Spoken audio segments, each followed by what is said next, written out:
عن عبد الله بن بسر أن رجلا قال يا رسول الله إن شرائع الإسلام قد كثرت علي فأخبرني بشيء أستن به قال لا يزال لسانك رطبا من ذكر الله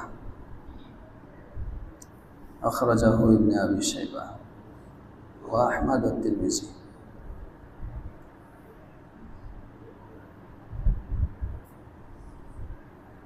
হযরত আব্দুল্লাহ ইবনে বুসরিন থেকে বর্ণিত, তিনি বলেন যে একজন সাহাবী নবী করিম সাল্লাল্লাহু আলাইহি ওয়াসাল্লামকে জিজ্ঞাসা করলেন, ইয়া রাসূলুল্লাহ, শরীয়তের হুকুম আহকাম তো অনেক হয়েছে, অনেক বিধিবিধান আমাদের উপরে রয়েছে, সেগুলোর মধ্য থেকে আপনি এমন একটা বিধান, এমন একটা আমলের কথা আমাকে বলে দিন যে আমলে আমি সবসময় মশগুল থাকতে পারি, অর্থাৎ যে আমলটা আমি সবসময় করতে পারি, হর হালতে যে আমলটা আমি করতে পারবো, এইরকম একটা আমলের কথা আপনি আমাকে বলে দিন। নবী করিম সাল্লাল্লাহু আলাইহি ওয়াসাল্লাম বললেন, লা ইয়াজালু লিসানুকা রাতবান মিন যিকরিল্লাহ,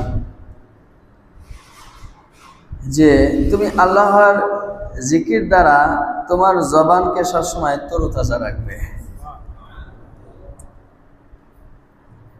জিকির একটা সহজলব্ধ ইবাদত, যেটা হর হালতে হর হামেশা করা যায়। যেমন নামাজ আপনি সবসময় পড়তে পারবেন না, একে তো নামাজের নিষিদ্ধ সময় রয়েছে 3টা, এই নিষিদ্ধ 3 সময়ের মধ্যে নামাজ পড়া জায়েজ নেই। তার মানে আপনি ইচ্ছা করলেও সবসময় নামাজ পড়তে পারবেন না। তারপরে আপনার পার্সোনাল জরুরত আছে, বাথরুমে গেলে নামাজ পড়তে পারবেন না, খেতে বসলে নামাজ পড়তে পারবেন না, ঘুমোতে গেলে নামাজ পড়তে পারবেন না, শুয়ে পড়লে নামাজ পড়তে পারবেন না, রাস্তাঘাটে চলন্ত অবস্থায় নামাজ পড়তে পারবেন না, অফিস আদালতে কাজ করা অবস্থায় নামাজ পড়তে পারবেন না। তার মানে নামাজ হর হালতে পড়া সম্ভব নয়, এটার জন্য অবস্থা এবং অবস্থানের প্রয়োজন। তারপরে রোজা, এটাও তো সবসময় রাখা সম্ভব নয়, একে তো রোজা নিষিদ্ধ দিন রয়েছে 5টা, যে 5 দিনে রোজা রাখা হারাম, আর রাত্রিবেলা তো রোজা হয় না। তার মানে ইচ্ছা করলেও আমি আপনি রোজার আমল সবসময় করতে পারি না। যাকাত তো বছরে একবার ফরজ হয়, হজ তো জীবনে একবার ফরজ হয়, এগুলো কোনোটাই সবসময় করা